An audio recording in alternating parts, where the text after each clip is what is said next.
I see Jody, the great Jody Hamiliton here. I'm going to add her in. Hey, Jody. Oh, hey, Jody. Hi, Cliff. Do you know my good pal Tony Michaels from the Tony No, Michaels? I do not.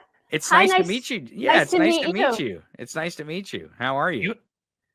I'm all right. You know, there's not anything going on here in Southern California that I need to worry about. Oh, so Jesus, I'm fine. that's right. Do you live in the zone that's being As of right now, no. But that could change any minute. Oh my God. My aunt had to move in last night because she lives in the area that's near the Palisades fire. Oh no. And so hopefully her house will survive. Hi, Eno. Hopefully her house will survive. My niece's dog is with me, who doesn't get along with other dogs. My aunt's dog is here, but that dog doesn't get along with my cats. It's fun. So you have a lot of visitors. You have a lot of visitors. Yes, we do. We do. That is a cool. We had that. I mean, not related. Your situation is different. We had a dog stay, a little puppy from friends of ours, and we have a couple cats. We're crazy cat people. Like we have 4 of them. And, we only have 2, so we're good. And one of ours, sadly, she's in a room by herself. I mean, we spend a lot of time with her in there, but she's diabetic, and we have to feed her separately and all. So she's okay, although a little bit upset from the noise that's up. The other 3 guys were like, "What's this little puppy thing doing here?" And it was almost war. Okay, it was almost like one of them said, "You're Greenland and you're Panama," and they just went at it. But I lost in any case. It's all right. I'm so glad you're here. And I'm so sorry that you're dealing with that.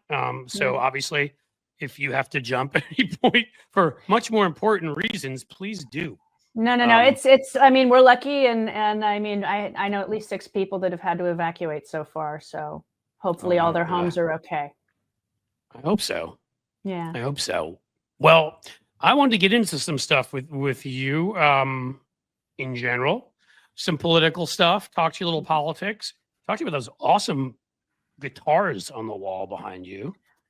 Look at that collection. You guys don't know this, but see, that's why I wanted to talk to Jody about a variety of things, because Jody fits perfectly my plan here of 3-dimensional humans, which of course Tony does too. At least 2 dimensions to Tony. I think 3. I'm going to give him 3. Maybe. I love you. 2.5. 2.5. Don't give me too much credit. But Jody, obviously in the political world, a strong voice, producer, for Stephanie Miller, has had a podcast and done many, many other things, but also recorded music with Faster Pussycat. Well, it was technically the Newly Deads. It was Tammy's other band. Okay. It was Tammy's other band. And, I've told people before that my son is a lead singer in a rock band. So when Faster Pussycat and LA Guns, and by the way, just for saying LA and then Guns, I probably just got demonetized by YouTube. Probably. Bastards. And LA Guns and what's his name? The lead singer, former lead singer, Cinderella. And his name's not coming to me. It pisses me off. Same here. I know who it is. And it's Kiefer, right? Kiefer. Yeah, Tom Kiefer. Tom Kiefer. So we went. There was at a festival that was between, and Jody made the phone call, and we got in. Backstage was really going behind like a, like a rope. A rope and the caution emergency tape kind of thing. Yeah. But they let us back behind the caution emergency tape, and we got to take pictures with all of them. And for my son, it was like heaven, and I had a blast too. So Jody made that happen. So you recorded songs with Tammy. Why don't we start there? You're maybe on completely on and off rock and roll career. I don't know. Tell me about it. No, it was a one-off song. I just sang backgrounds. And his old bass player Kyle, who used to play bass for Bang Tango, was in the band at the time. And I had recorded something for Kyle that he was trying to get sold to the Olympics in I don't even remember what year it was. Anyway, and so Kyle suggested I do these backgrounds. So Tammy called and I said, sure, because I've known Tammy for 30 years, almost 30 years. I'm trying to think. It's been a long time. And I've known Kyle about that long as well. And so I just went over and did the weird backgrounds that I did. And it was interesting because when I had said to Bob that I knew that I'd listened to you on Bob's show and that you wanted to go see Faster, I was like, well, I know Faster. And And weirdly, when I like the day after that I said that to Bob, Tammy called and he goes, "Man, I was just listening to the Newly Deads record, man. It was so cool." And I was like, okay, that was a reason The for me to definitely. universes. Yeah, it was very odd because I don't go out at night anymore because I get up at night to do my job. Right. Stephanie's show out Yeah. for the East Coast. Wow, right. Yeah. So I don't leave the house anymore. So I don't really see those guys as often as I used to. And it's a bummer, but they're still really close friends of mine. I love them all. I mean, they were so kind. They were so awesome. They, willing to offer any pictures of Turkey. And, of course, Tammy right always like, well, any friend of Jody's, and so we felt pretty special. And I will say, I think Bob and I were having a conversation because when I'm on Bob's show, we talk some pop culture stuff.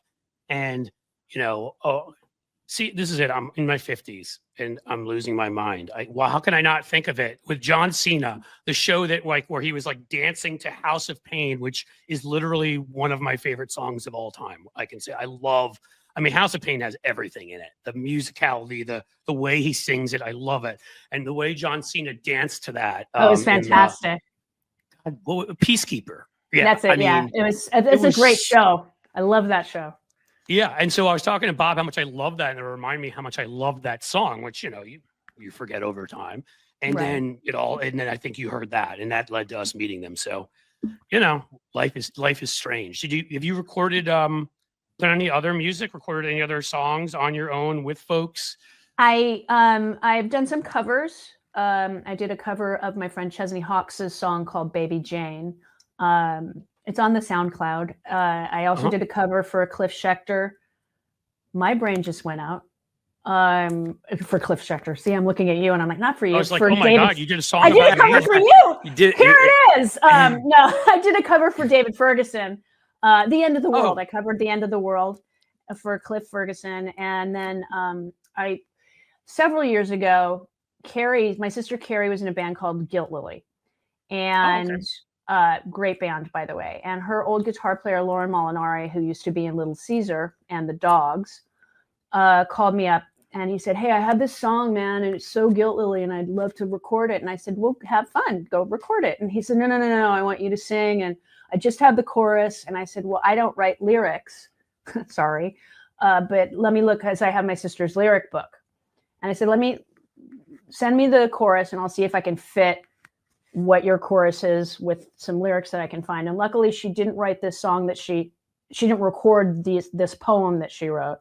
And Carrie's songs were kind of dark and Lauren's chorus was really happy clappy. So it was a difficult task to find the right words to fit with his. And so we recorded it. When was that?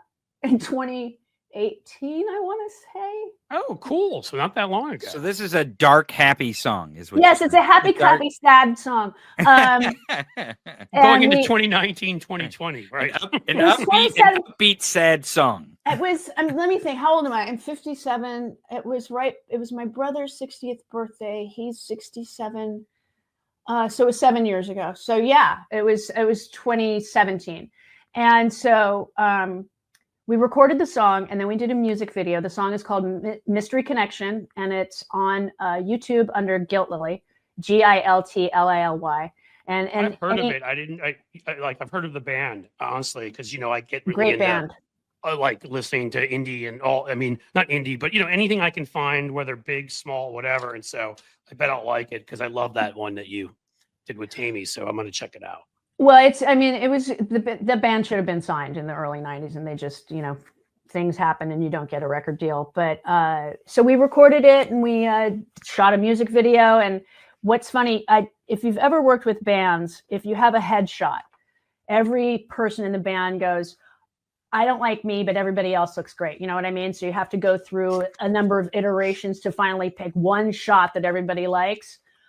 Same with usually with music videos. It's like, well, I don't like how I look. I don't like the right. So Lonnie shot the video for us and it was a day shoot. It was really simple. And I take all the footage and I edited it. And I was like, Lonnie's like, "God, I hope it doesn't take you too long to edit this thing. You know how bands are." And so I sent them the cut, and they're like, "Sounds great. When do we put it up?" Wow. Literally one cut. edit. And then we had a benefit at a place called Molly Malone's here in Los Angeles. Yeah. And it was us, and I think the Dogs played. I forget. It was a bunch of bands. Rolanda Watts was our MC because she did a movie with my sister and me years ago. And so it was about 6 bands, and Gilt Lily went on early because I had to get up early. And so we went on first, and we did all of the songs plus the new song, not all of the old songs, but we did about a 30-minute set. And it was on my sister's birthday that year because she passed away in 2002. So I'm sorry. Thank you. And so we raised a bunch of money for her. My mom set up a foundation for her. So we raised like $1,500, Yeah. Not bad. Wow, that's great. No, not at all. Not bad at all. So that was a fun show. And then I just played with Lauren and the rest of the guys from Gilt Lily about a week and a half ago. When was that? I forget. I'm that old. And it was an acoustic. Trust me, set. I'm in that same range as you, so we're good. I just turned 53, so I'll be 58 in what's today? Today's the 8th. I'll be 58 in 10 days. And Tony's like 12, so he's right. Look at him. Yeah. I'm 13. Okay. Going on 40. Well, see, I add the numbers together, so I'll be 13 in 10 days. That's right. Okay. There you go. Great. That's the way to do it, I think. Well, I have to jump. I've got to go shovel snow. Oh gosh, can you send some here? We need some. Yes, I'll send it. You can have all of it. All of it in my driveway. You can have every single bit of it. Tony's in the Ozarks. You need a wheelbarrow. You can bring it over. Okay. He got hit the way we got hit here in Cincinnati. I'm so sorry, you guys. So I gotta go shovel a minivan out of the driveway. That way, good luck. We can. Yeah, thank you. I appreciate it. It's nice to meet you, Jody. Nice to everyone, meet you. Have a great afternoon, and we'll talk to you soon. Take care, buddy. Thanks for being here. Yeah, it's funny. You and I appreciate your what the kind words there about here, but actually it was the best thing because we'd gone to France for a week and we got back Saturday night and Sunday was jet lag all day and I was gonna have to get up Monday and like maybe take work seriously or something like that. And I usually go on Hal Sparks' show on Mondays. Which reminds me, I've had almost the whole Sexy Liberal universe on here now. This is kind of cool. Stephanie, I'm going to have to get her on here one of these days. But in any case, so the snow, and for my kids, they got 2 days off when we got back. I think that worked out well for everybody. Nice. And we'd send it your way if we could, because God, you guys could use it. We really could. I wish it were raining right now. It's bad. Is there any rain in the forecast at all anytime soon? Not really. I mean, we're dry right now. We had a lot of rain last year, which is why there's so much fuel. Right. I'm sorry. So did you think of ever, did you try or think of ever just making the rock star thing a permanent thing? No. I can see that, right? When we did the show a couple of weeks ago, it was an acoustic show in a really small bar. And I get up with the guys and there's feedback constantly. And I'm like, I stopped touching the mic. And it was like, I sounded terrible, according to me. Everybody's like, no, you sounded great. I said, no, I saw the video. No, please don't post this. Nobody send it to anybody. It was awful. But a good friend of Carrie's and mine says, no, I want more. So, I might sing with Lauren again. We'll see. Look at that. We're going to put that up on the screen because that's very true. Oh, hi. Thank you, President 46. Your check is in the mail. In fact, there have been a lot of nice comments. I should put a lot of them up here. Everybody loves you, Jody, which that's because they're smart. No, they're just very nice. Well, so I think it's funny you say that because I've thought the same thing sometimes. And, people are nice enough in the chat to talk me down off the ledge because every day there's been different issues. I started a YouTube channel. Like the only thing I'm good at is looking at a camera and talking. All the technical stuff, the lighting was crap for a while, would get messed up. And then I've had mic issues like you can't even imagine. In like the last 3 days I've come in. Now I think it's my computer, the connection to my computer, because I think that this computer is, we would call it washed. I think a younger generation might say, I need to get a new one. Do your cats eat cords? Because one cat, she's right over here looking very innocent. She eats cords. We have one of those too, but I haven't brought this computer home. I mean, this microphone home. So I think in this case, it's it truly is just the fact that basically I think it's gotten loose in there. So I just think this thing is it's time. There you It's go. time. Gremlins, as Jim Williams, one of our great moderators, says here. So, okay, so Rockstar, you're like, but I mean, I'm sure everybody else was like, you sound great. And obviously, Tammy came to you and wanted you to sing, and they wanted you to sing with them. So they ever be like, hey, can you join whatever iteration of the band it was at that time? Like, were they like, join us? And you were like, no, I can't do that. I used to sing for Carrie's band before Get Lily called Neighborhood Dogs. I was her background singer for not every gig, but a lot of the gigs. And Yep. I lived with her at the time, and they would rehearse up at the house. And so I'd like come out of my room in a robe, and just kind of do backgrounds and then, finish and they'd all leave. So our very first show was at a place called 8121, which was in the basement of a nightclub that used to be around called the Coconut Teaser.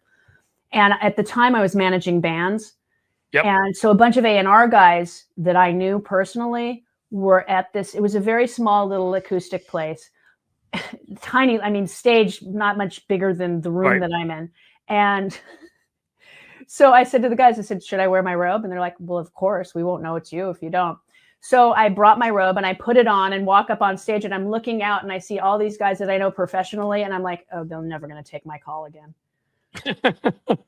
But I sang with her a few times on stage. It was fun. I mean, I'm a good background vocalist. I know how to support others. So it was an easy gig. Well, a lot of people in here saying, and Brandon Woods, I just had his comment up there, that you have a beautiful voice and have done awesome songs for the show, which again, I've heard your voice too. And I would absolutely agree with that take. So again, if it's not what the life you wanted, that's totally cool. I think if you had wanted it though, you got the skills, you have the personality, you have the voice, like you're cool. Very, very kind. You are very kind. And Jody, I mean, I try to say this to people often, and it makes it a little tougher. I won't name names and say why, but I want to have people who are engaging and, bring something to being on the show. It can talk politics, but also have incredibly interesting lives outside of it. But what's also really important to me is that I've met these people and they're just as good off camera as they are on, as in good people. And I can truly say you're an amazing person, because you come from a background where you could be very different. And that because I'm sure you've run into all sorts of people that are very different, and you still are genuine and you. And that is just, that's fact. Thank you. Unless you're doing a really good job of tricking me. But, I have really good acting chops is what it is. That's what it is. So did you step into that universe too? That I don't know about, if you tried that or not. I actually, on my old show for our Patreon page, we were doing sketches. Okay. And Very cool. One of my podcast partners wrote them. And so he was in several with me. Both of my partners were in several with me. There was one particular sketch that we did called Heaven Helpline that I just loved doing her. She was fantastic. She had a headset mic, and she's had a short gray wig and talk a little like this, Very nice. and so she was like, talk. A little coffee talk. And Sean wrote some really, really funny stuff. So I'm proud of that work. And I also was in this very strange movie called Genesis: The Future of Mankind as Woman. Cool. Can I find it? Yes, it's pinned on my Twitter account. It's on YouTube right now, and Meredith Baxter is in it, and Robert Romanus from Fast Times is in it. They're the two big stars. And the woman that directed and wrote it used to babysit for my cousin. So I have known her for about 50 years. And at my 50th birthday party, she was invited, and she said, "Hey, Jody, I want you to work on this movie with me." And I thought, okay, I've been a producer. I've produced movies. I've been a production coordinator, done all of that stuff. And I'm thinking, I don't want to produce your movie because I know there's no pay. That's in my brain. She goes, no, I want you to act in it. And I went, you sure? And she says, yes, I am. And I'm like, oh, okay. I said, how many lines? She goes, you only have 3. I said, perfect. I will not ruin a movie with only 3 lines. So we go to the read through. And now my sister Carrie had worked with both Meredith and Robert, so it was kind of nice to meet them. And Robert now is really good friends with Lonnie. And he's Very also cool. he's also, because he was in Fast Times, he's good friends with my friend Amanda Wiss, who was also in Fast Times. And so I love that movie. So you just the way you're throwing those names out there. I mean, I love it. I mean, no, I've known I mean, Amanda for a long time. She was in a movie with my sister Carrie years ago, so I've known her Okay. since the 80s. well, we're So the right age of when that movie came out. That was like, exactly, it was the best film of all time, as far as I'm Oh one of the my best of all time. I love it. I always say to film. people, as sort of like a we just and see if anybody out there in the audience can get this. Name the 4 Academy Award winners that come out of that movie. And Forrest I bet you- Whitaker, Sean Penn. No, she didn't win, did she? I'm just trying to think. I just know 2 offhand right now that I know you get. I mean, and yeah, multiple. It's like some of them with Sean Penn, right? Multiple awards. Yeah.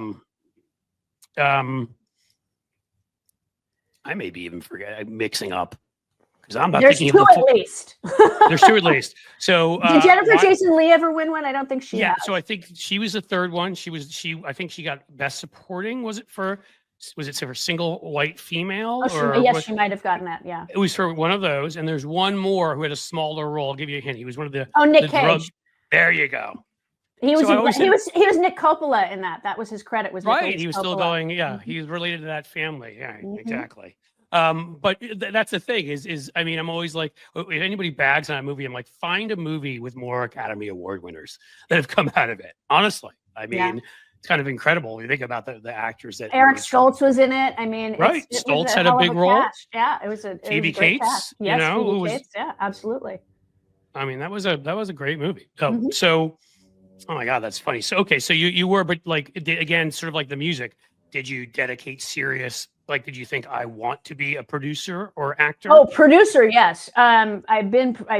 When I stopped managing bands, my sister and I started a film company called Namath Cuff, which is fuck the man backwards. I hope I can say that on this. Works for me. Okay, good. They'll probably already demonetize, whatever. And we did a couple of shorts and a music video. The original song "Baby Jane," we did the music video for my friend Chaz for that.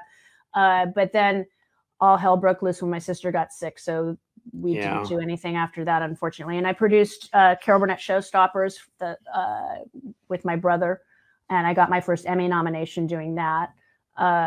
See, there's all this stuff I don't know about you, like, because we've generally, that's why I like doing this when I've talked to you and I've been going on Stephanie's show or in any other capacity, like we've talked politics. So, and I know you've got this incredibly interesting background. So I didn't even know that you'd been nominated. That's incredible. Yeah, it was cool. We lost to the Olympics. Well, screw them, man. You should have won as far as. Well, I don't see why the opening ceremonies of the Olympics was with our category. It made no sense to me, but whatever. I mean, the opening ceremonies were great that year. I'm not going to diss them, but I think they should have been in a different category. So fair enough. So the question I have to ask is, did you ever think about going into comedy? Because I feel like you knew a comedian at some point. I don't know. It's like I can't place it, but someone. Well, I mean, whose name rhymes with Meryl Turnett. That's good. That's good. No, I mean, like I said, the sketches that Sean wrote were very funny, and I really liked playing those characters. There were 2 that he wrote that I really liked. And then when I did Genesis, what was funny was I was supposed to only have three lines. It turned out that one of the actors in the movie couldn't finish her parts. It took us 3 years to make the film because it was on weekends when people had time. And so literally I went from 3 lines to I'm in about 40 minutes of the film. Oh, that's awesome. I'm like the 4th lead, basically. And so I was supposed to have like 10th billing, and now I'm 4th billing. And it's a weird little movie. And so, if you like it, you like it. If it's a strange little science fiction film. So, but I mean, it's more, your role is dramatic. It's not comic. Like I was sort of getting at if you'd tried kind of a mixture. That's kind of cool. There's some comedy in it for sure. In fact, there's a scene because this woman gets kidnapped by a band of lesbians. And life is tough sometimes, isn't it? And she's pregnant through parthenogenesis, which happens in bees and some other animals, because she was told she would never get pregnant because she has a weird uterus. Anyway, so we kidnap her because there are these That's scientists. what Republicans like to say too, that, that we can't. So, sorry. Right.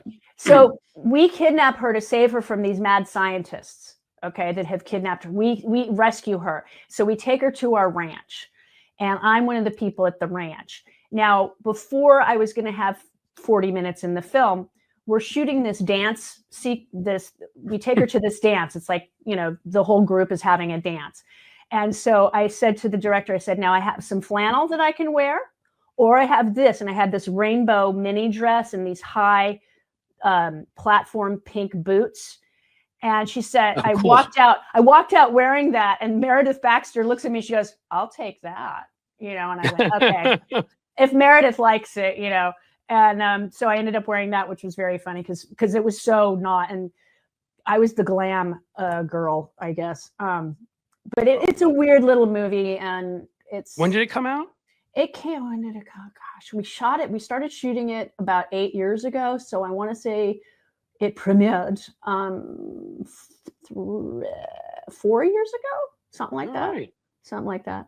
Well, that's and cool. Yeah, it's on YouTube. It made it into a festival that wasn't just for the gays. It made it into a Hollywood Film Festival, which was nice because it went to a lot of gay festivals. Well, of course, that's how you promote it. I mean, yeah, that would make sense. But Audrey was really proud when she got into a straight festival. She was very proud of that. And we're going to maybe do another one. We'll see. Well, that's really cool. And you'll maybe have some time to do that, and some other things, I guess. Mm-hmm. Hopefully. Hopefully. So did you? Did you really like? Did the comedy thing really ever cross your mind? I mean, again, we'll just talk about your mom being Carol Burnett and all of that, and seeing everything that you saw growing up. Was that something that was interesting to you, or no? It was interesting. I mean, I did take, I like every kid, I was in some school plays and stuff like that. And then I took an acting class in college, which I got an A in. So thank you to my professor. Oh, look at that. But it never really was like my sister Carrie and my immediate sisters, because I have 10 brothers and sisters. So I don't think I knew that. No. Yeah, my dad had 8 children with his first wife and then 3 with my mom. Okay. And so Carrie and my baby sister Erin both had that bug. I more took after my dad, who was a producer.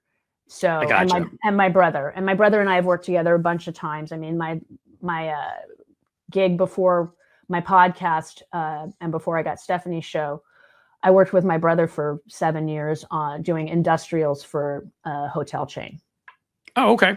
Yeah, I mean, see, that's what I find. It's not necessarily the interest that's always the same, but I've always enjoyed writing, performing, these kinds of things, and so it's sort of like I have a scary, not good singing voice, but point being that I have a son that is a lead singer in a band is not a shock. Like we like performing in different ways, right? And that's what I often find are the traits that are passed through families, like whether you like to write, whether you like to be, the creative in general, not necessarily always the exact same thing.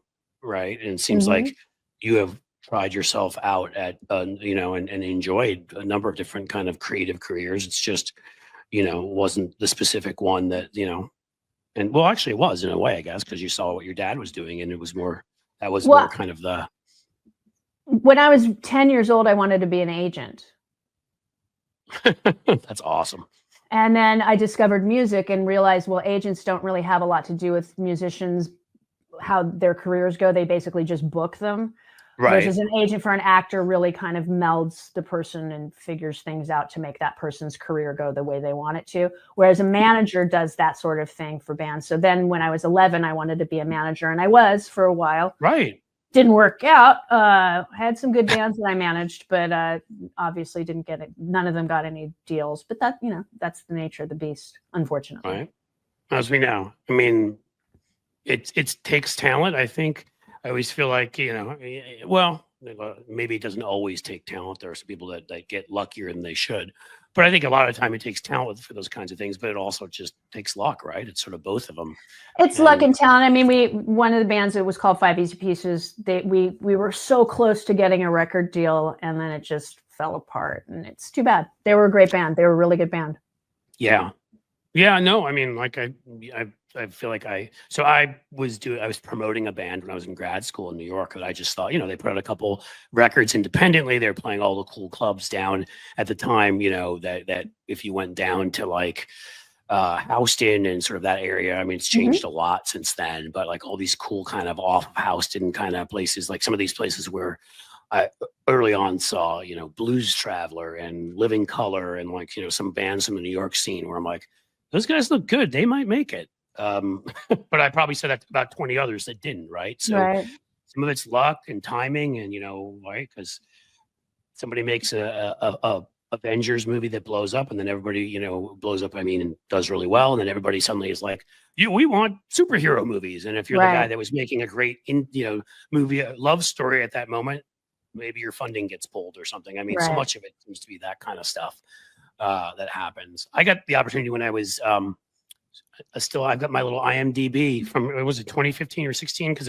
I was promoting, long story how I got, but through friends, a film at these film festivals, having to do with terrorism and our common humanity, called The Algerian. Harry Lennox, if you know, Harry Lennox. Love him. He's a great actor. I love him. Oh, big, booming, deep voice and whatever. And so a friend of mine was the writer and producer of the movie. And so he brought me in, and then I even helped with some rewriting a few things and got my little executive producer credits. And I got to see, or credit, but I got to see, from that side of things. I was like, wow, how much work went into it, even for just, it did make it into, I want to say 40 to 50 movie theaters, in different cities, but it didn't make it into thousands, just the all the things that have to go right, unless you're backed by like a huge entity. Yeah. It's hard. What I mean? It's hard. It seems that way, pretty difficult.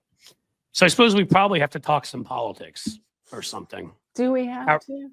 Not that much, just a little more on the sort of like, how are you?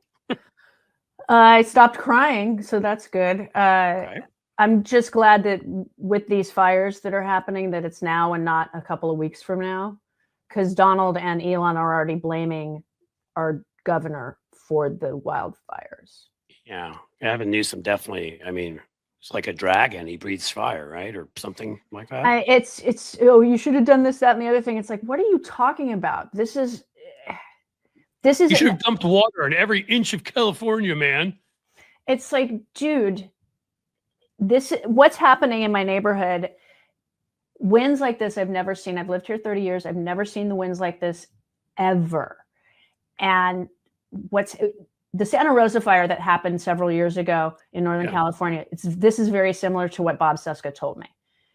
Because I heard on the radio this morning, I was listening. I normally don't listen to local radio when I drive into work, but I wanted to because for obvious reasons.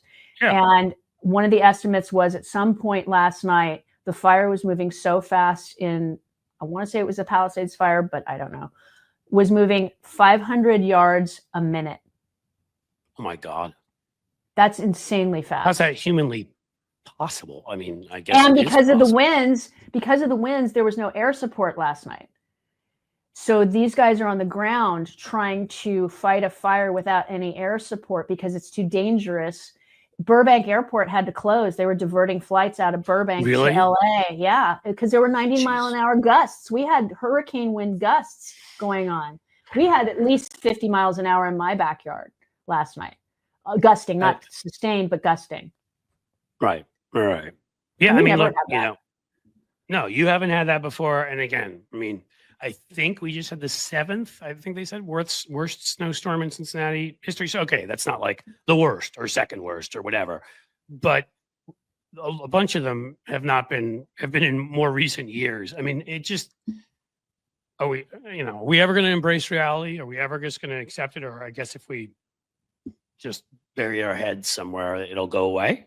I don't know. I don't know. It's just, I'm just glad that President Biden is still in office because he's already released funds for the state to help with rebuilding. I mean, people are losing their homes. There are businesses, there's pharmacies, there's a high school that burned down, there's a grammar school that burned down. I mean, this is crazy. It's awful. It's awful. I mean, this is an urban fire. This is not a wildfire that's in the forest that we're kind of used to. This is people's homes. And a friend of mine shot video. He was driving home yesterday or last night, and a transformer blew, and power lines were hitting the ground. He was in his car, so he was grounded. He was fine. He made it out of there safely.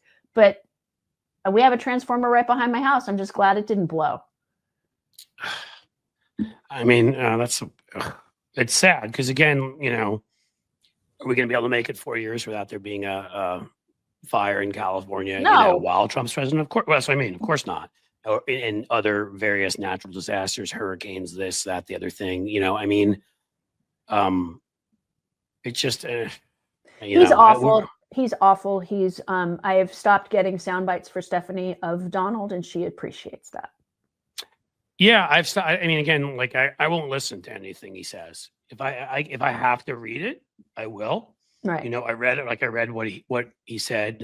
I do like an opening rant in the show, and today was on him basically begging and pleading the Supreme Court to stop Judge Merchan from in the end just saying you're a felon, because he's already said he's not going to give him a prison sentence. Right. He's not going to, you know, even fine him. And so, but I was like, I can't listen to his voice. So people that were listening to that press conference the other day, I was like, no, I'll read afterwards and see. Like my goal for this couple of years, the only time I'm going to see his voice is when I grab a clip for a video, and I absolutely have to. And generally, even that will be him saying something really effing stupid. Well, I mean, that 70-minute rant yesterday was just, Hezbollah apparently was also at the January 6th insurrection. Yeah. It's amazing how Hezbollah pretty impressively gets themselves from Lebanon to Washington, D.C. Who knew there was such a... Who knew? Under his watch. There's a passenger train. Yeah, that's right. Right. He was still president. So, right. Yeah. I mean, that's what I mean. Like, if I hear him say that live, it's tougher for me. I get angrier than reading it. So I'd rather just read it and do it that way. Yeah. I mean, Bob and I were talking about this pretty openly on his show yesterday, like the different sort of difficult times that we'd had. Yesterday, Tuesday, where are we? Today's Wednesday. Yeah. You know, because it's different for everybody. For me, I was in a funk like that I don't remember being in my entire life. Now I've got a sick mom too, and some other things going on, but that was a big, you know, blow that started it off. And then a couple other things happened, and then it sort of snowballed. And the thing is that smaller things that wouldn't normally get to me then got to me. Yeah. You know, and then it becomes, and I mean, everybody needs to figure it out, you know, and we're all, as I've said, hopefully people they can reach out to people, reach out to friends, reach out to therapists. There's no stigma at all. I've seen plenty of therapists and got nothing to apologize for. But I, you know, in my case, yeah, I need to just get the hell out of this country, which I was lucky I was able to do, and go to a place that I had lived, which was France, and you know, enjoy speaking the language, and loved and saw two friends I hadn't seen in 25 years. One French, one Italian, who came to meet me in Nice from kind of disparate, you know. Oh, it was the best. And that was reinvigorating, I guess. I needed it. You know, so for different people, it's different things. I think we have to all figure out what it is that can bring us back. But, you know, there are times in November, I don't think I wanted to get out of bed. No, I mean, when I woke up the morning after the election at midnight, because it was a work day. No, I was on vacation that week. I woke up at like 3. I got to sleep until 3. And I looked at the internet, and Lonnie had just gotten up, and I said that MFer won. And he looked at me, he's like, wait, what? And I said, yeah, he won. And I just burst into tears. I believe it. I remember I think it was Pennsylvania, right? We were holding out because if we could just win Pennsylvania and a few of the other ones out, you know, none of the other ones worked out anyhow, so it didn't matter. But unbelievable. Again, yeah, I don't understand. Like in 2016, I didn't agree with it, but I understood people that didn't know who he was or how he would govern voting for him. I get that. And because of what happened to Hillary over how many decades, I get that I get it why he won the Electoral College. Yeah. I get it. But this time, after what he just COVID alone, let alone anything else, I lost 7 people because of his disastrous response to COVID. Yeah, So, I lost. I mean, they're older. It doesn't take away from it, even if they were in bad shape and older. But 2 relatives I lost because of it. I'm sorry. I lost a cousin. She was not young either. But Don Wells was a friend. A friend of mine from back when I used to manage bands. He passed away. A friend of Chris's who I knew. He was the first person I knew. He was only in his 40s. He was young. Right. Oh my God. Yeah, And so it's just like and we died knew this guy very early. knew. Yeah, and we knew he knew, and he knew. The tape is there. He said it early how bad it was going to be, and he just thank you, Bob Woodward, for not letting us know that. Yeah, right. I hate that guy. He's done that for years now, and he should forever. It should be tainted, and people should forget about what he did with Watergate, because he's more than made up for it by screwing us so many times, whether it was George W. Bush or like Trump, or in any case. But yeah, I mean that's that. I think because it was the second time and people knew, like, to see people I knew, oh no, I know people that vote for him. I have relatives, not in my generation, that's what I'm talking about, voted for him, and I don't get it. To see that, it's like, what, again, like, didn't we all used to share something basic?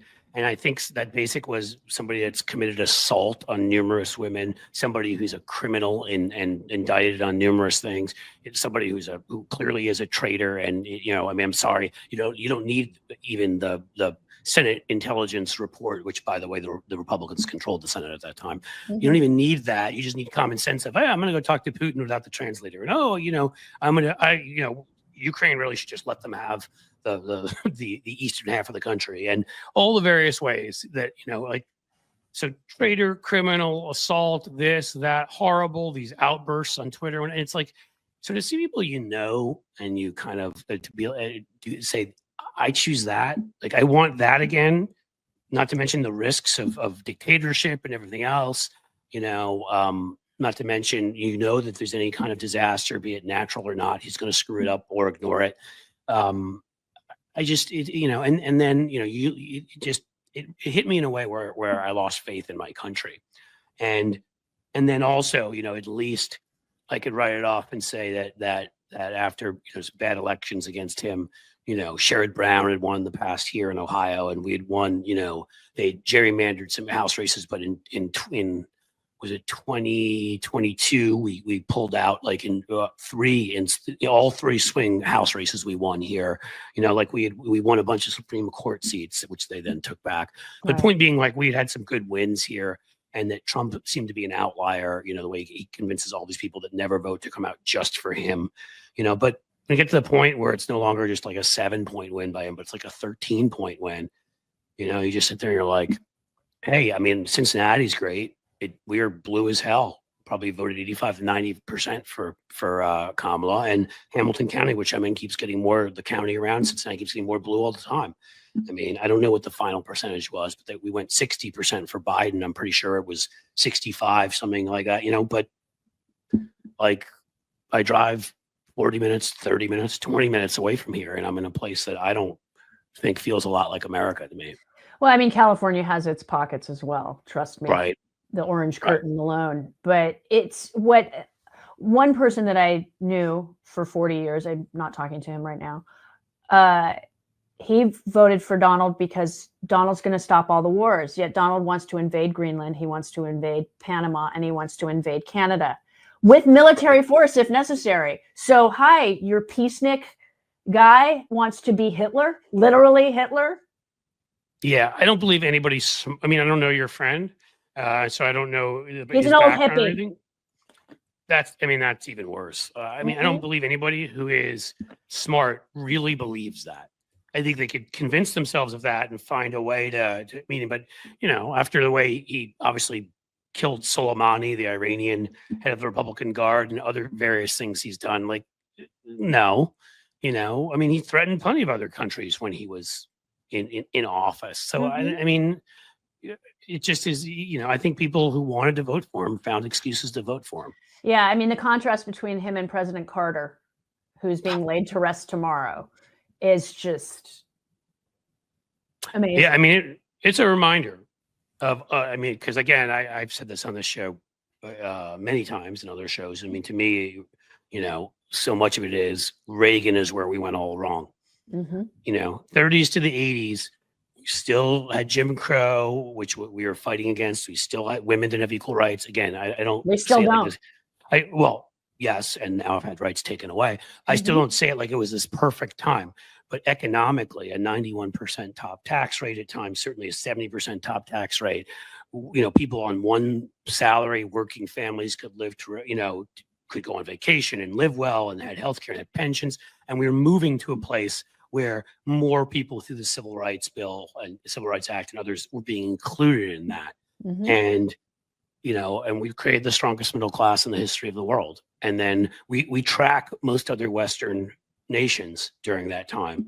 In fact, we were to the left of some of them on a number of issues. And then they keep going in the right direction with, you know, paid family and medical leave and, you know, and these kinds of things, banning, you know, most guns and requiring certainly, you know, background checks, licenses and registration and all these things that any sane country would require for a weapon that kills. And all that. And we just go in the opposite direction. And I mean, so to see Carter, like that choice that this country made by, again, to, like in Trump's case, to pick a showman who was selling bullshit, selling supply side economics, which was absolute crap, and things like that, over this guy who actually was the good part, not the religious right, the good part of being Christian, did the stuff Jesus said to do, like help the poor and, you know, went and built houses till he was 95 for people that didn't have them. I mean, that choice. Well, as far as Jimmy Carter losing that election, don't forget what Ronald Reagan did with the Iran hostages. Had that not happened, I think Carter might have pulled it out. Right. He didn't just magically know the right people for Iran-Contra 8 years later. He'd had a lot, or 6 years, whatever. He had a lot of experience with them, as you pointed out. And Republicans have now been doing this for generations. Nixon, we know for a fact now, messed with the negotiations in Vietnam. And Trump, of course, was encouraging Putin and other people to cause as much havoc and Bibi Netanyahu and other friends as possible. This is what Republicans do. And it's, you know, again, seeing, you know, and knowing that Carter put the solar panels on the roof. I mean, knowing that we could have been that far ahead of the curve on this. And here we are. 45 years later. And yes, and my town is on fire partly because of that. So right. Yeah. I mean, I don't want to end in a sad way. I know you've got to go soon. Let's end in a happy way. Okay. Tell me something good. I don't know. Tell me something good. Please.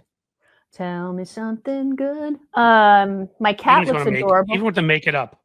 Even if I want to make it up, I won the lottery. All right, there we go. Yes, that's awesome. Congratulations. Yay! Bye. Off to Aruba I go. Yeah. No, my cat looks adorable. She's the one that eats the cords. Does she allow you to pick her up? Oh yeah. Do you want to see her? I would love to. You this is a cat friendly show. We love cats on the show. This is Miss Daisy. Come say hi. Come say hi. Oh, look at you. Who's the hi, Daisy. Say, Daisy, look up. Look up. Oh my God, Daisy, you're adorable. She's like, Mom, I'm tired. I want to go back on your chair. Now she's falling asleep again. Good girl. And her brother is hiding. That's fine. You know what? They are adorable. They should honestly run the universe. I mean, I know that, you know, there's a part of them where they're kind of sociopaths that kill anything smaller than them. But then again, most things smaller than them, well, no, I mean, I don't want chipmunks and squirrels necessarily to get it, but you know, and again, we have sociopaths that are running the United States soon. So I would take the cats, and at least they'll be kind to humans. Usually they are. Yeah, usually. Our old cat, before she passed away last year, she would not. She was an indoor out. She moved in with us. We didn't pick her. She picked us. So we didn't lock her in except at night because she was that kind of a cat. Yeah. So she would sometimes bring in mice to the house, but she wouldn't kill them. And of course, the mice preferred our office, which has wires everywhere and right. You know, natural. We have other rooms in the house where they could have lived, but no. This room. And we had one that lived here for 3 days. We tried to catch it humanely.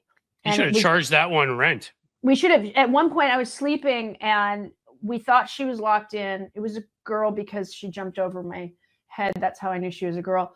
Because have you seen the balls on small mammals? Oh, they're like human sized. They drag. They really are. I don't They're understand how that doesn't damage their reproductive abilities. But it's just amazing the size on a squirrel or a mouse. But anyway, so she got out. We thought we had her locked in one of the closets, and we had a have a heart trap. And she liked smoked Gouda cheese. She really liked that. She had really good taste, and she had great taste in cheese. And so she decided, of all the rooms in the house, to get under the door to our bedroom where we were sleeping with our cat. Okay, yep. The cat was in there. So she decided to come in there and check it out. Great. And it was warm, and so I had my leg out from, you know, how you kind of put your leg out when you cool off. And I felt this animal on me, and I realized the cat was between Lonnie and me, so it wasn't the cat. And I went, holy shit, the mouse. And she took off and ran and jumped behind our dresser. So stupidly, we thought, well, we'll block her and we'll block one end and then she'll run out and we'll catch her. Well, we forgot that they can climb a wall. Quick as they are fast. They are you fast. Better be ready with like something to put over them or. Yeah. You know. And so what happened was she ran up the middle of our dresser and jumped over my shoulder and then came back in the office and hid in the closet. This is like an Olympic level mouse. She was amazing. And so the next day was a Tuesday when I was going in to do Stephanie's show. And Lonnie found her. She had decided to hide in the kitchen near our dishwasher. And so he said, I got her. I said, what did you do? He goes, you don't want to know. We could not catch her humanely. I understand. It was just, I mean, we had some snap traps and it worked, unfortunately, for her. But the cat, she was just like, yeah, whatever. I had a few in a past place that I lived, and I think it was in Washington, D.C. And, you know, mice I feel differently about. I feel bad for. So I would try to set everything up to get rid of them in a kind way. I thankfully have never had a place where rats have come in. I would have much less sympathy. I get it. They're sort of related and whatever, but they're meaner and you know, you can't. They can be. Willard. I can't really forget the bubonic plague. You know, I have to, you know, I'm still holding them responsible for that. The way I hold Trump responsible for COVID. Well, yeah, I mean, you know, we used to say, you know, stay away from that like the plague, but apparently we don't do that anymore. Now we're like, hey, and go hang out with Robert Kennedy Jr., shoot up some heroin, also make sure to take some steroids, and then you can, but you will not take anything else because everything else is bad for you. Just those two things are good for you. Right. Yeah. We're in trouble. God help us. I think we can come back from this, but I'm not going to lie. You know, when I was abroad, you take a look back at your country, and I mean, we have a number of trends that have been only getting worse, and it doesn't seem like anybody is prepared to stop them. Republicans, and the few decent Republicans there are, and there are very few, close their eyes. Democrats don't seem to have the courage in most cases to really. I mean, some do. We're getting more of a younger generation, but we need them to really step up quickly because we don't, you know. And the media, corporate media, is a joke. So let's not even discuss them. It's, you know, it's challenging. Well, listening to the gaslighting is what boggles my mind. When somebody says, "Oh, the economy's in the tank," no, it's not. The economy's doing very well. I mean, it's great. Very much. So yeah, media could have told people that if they wanted to. They didn't. They wanted the stupid horse race, and now they're kowtowing and bowing to dear leader when they're the ones that are supposed to hold him to account, and they are not doing it. And I most of the people that are kowtowing to him have more money than he does, and they're still doing it. They're like, you guys are more powerful than he is. Sorry, but you are. They shouldn't be, because we should tax them at a rate. Oh, I agree completely. They can't even imagine. But you're right. They are more powerful. Any one of them, if they were threatened by him, could get out of this country quickly and easily at any time. Anytime. And yet, I mean, Bezos and I mean Zuckerberg, How pathetic, honestly. I mean, Mhm. Elon Musk, I don't think is mentally well, but that No, doesn't he's mean not. I give him an excuse. I don't care. I mean, I mean, I don't think Hitler was mentally well. I don't think Pol Pot or Idi Amin were mentally well either. Doesn't matter. You don't get a write-off as far as I'm concerned. So I'm not making excuses for Musk. I'm just saying these other two, I think it's pure butt kissing, and it gets me so angry It because does. you're how rich, it's like that line from Wall Street. How many boats can you water ski behind? How much is enough? Well, I mean, that's why people like Mark Cuban, I like him. I do too. Years ago, he wouldn't remember this, but years ago when he started HDNet, do you remember when he started? I do. That? Yeah, I do. I was producing a sketch comedy show and here in Los Angeles, and it was different than others that were going on at the time because we did a different show every week. Most live sketch comedy shows in Los Angeles, they do the same show for like a month. But we were doing a different show weekly with people that had day jobs. So it was tough for them to do it. So I started producing it, which helped them out with some things. We pre-taped a lot of stuff. And so I emailed Mr. Cuban, this is in 2003. And I emailed him and he emailed me back like within an hour. Yeah, amazing. Like it was like, wow, thank you for getting back to me. He goes, no, it sounds like a great idea, but you're not shooting it on HD, but I wish you all the luck in the world. And he just could not have been nicer, and what he's doing for pharmaceuticals and things like that for people that can't afford things. He's doing like Jeff Bezos' ex-wife. He's doing work with his money better than most do. And absolutely. I appreciate that. Absolutely. Whatever, and I know him, I got to know him probably about a decade ago, and we've been in touch on email. I've talked to him and he has agreed to come on the show. So I'm hoping to have him on here. We'll have a robust conversation. And because again, my thoughts aside on, the vast, I'd like to talk to him about it, see what he thinks. I mean, he's a very smart, he's a thoughtful guy, and vast disparities in wealth leads to democracies ending. And monopolies lead to democracies ending, lead to businesses essentially owning democracy. And so we are in a place worse than the first Gilded Age. And so I go after monopolies and billionaires. And just the way I go after corporate media, I always try to point out the exceptions. There are some great people that work in corporate media. There are a couple billionaires that I think I have met or I've done work where it's been funded by them. I think Warren Buffett's a good person. I think that he helped fund work I did to protect choice here in Ohio, for example. I think Mark Cuban is a really good guy. So they're out there. It's just I think in general, it's a bad thing for democracy, and it's a bad thing for our economy. I mean, when you get to that point, you're not spending money on everyday stuff that's helping workers. It's ending up in a Swiss or bank somewhere, or you're buying a yacht abroad. It doesn't. It's a stupid way to run a country and an economy, and then it gives the kind of outsized power that Musk has right now. And so in any case, no, I mean, put me in the tax bracket that Joe Biden would like rich people to be in. I would love to be in that tax bracket. I would be happy to pay the extra taxes. It doesn't bother me. I don't get people at that level that say, "Ooh, I can't pay another $100 million out of the 40 billion that I have lying around." It's like I don't get it, right? I don't get it. Every school levy here, even the ones that don't cover where my kids are in school. I mean, was it John Maynard Keynes? If taxes are the price of a civilized society. I mean, I don't have kids. I'm happy to pay my property taxes. Right. I don't have children. I should be the one bitching about it because I don't have. Why do I care? Well, I do care because I want those kids to be educated so they don't rob me in the future, so that they can have a job and take care of the rest of us when we're old. I have no problems doing that. It's like I don't like paying taxes, but I understand why. I understand why. I want roads.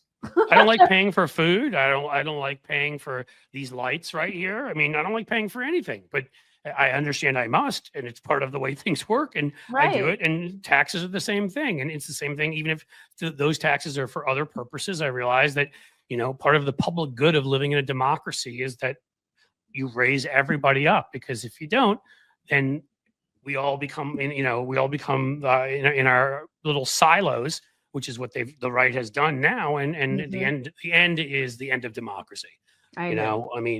So well, let's just keep keep saying happy things and being happy, and you should keep playing those guitars and sing some more songs. This one right here that I'm pointing at. Yes, that one. Lonnie actually designed that one. that looks beautiful from here. It looks like a what do you call it? It looks a little like a Les Paul. It looks Yeah. like, but the shape of it is slightly different, and he called it the violon, but we couldn't get a trademark of it. But yeah, it's a nice guitar. It's his design. Well, it looks all that looks fantastic. Even if the mouse is still there, the room looks great. God only knows if eventually, if I ever move, there will be skeletons of lizards for sure. For sure. That may be a good way to end. A good final end. Listen, we all want skeletons of lizards. If there's anything, Yeah, exactly. Why not? Skeletons of lizards more often. Thank you. You gave me more time than you even said you would, because of course you did, because you're you. This has been awesome. I want to thank you for agreeing to come on here. Well, thank you for having me. I appreciate it. Everybody was really excited. You're well loved around this universe. Sweet. That's very nice. Well, listen, have a great day. I'm glad you gave some of it to me, because you probably need to sleep at some point soon. No, I need to go back to work is what I need to do. Oh, okay. You need to go back to work. I'm going to let you do that. And, this will be come out as a live stream. I mean, it is right now. I'll also rerun it like later. I'll send you links and all that stuff. And then I'll cut out our interview and probably make that into a separate video. Cool. So you will appear in many places. Like you have. Acting, rock and roll, managing bands. No, you've had a pretty cool life. So thanks for sharing it with us, Jody. And I will talk to you soon. Absolutely. Thank you, Cliff.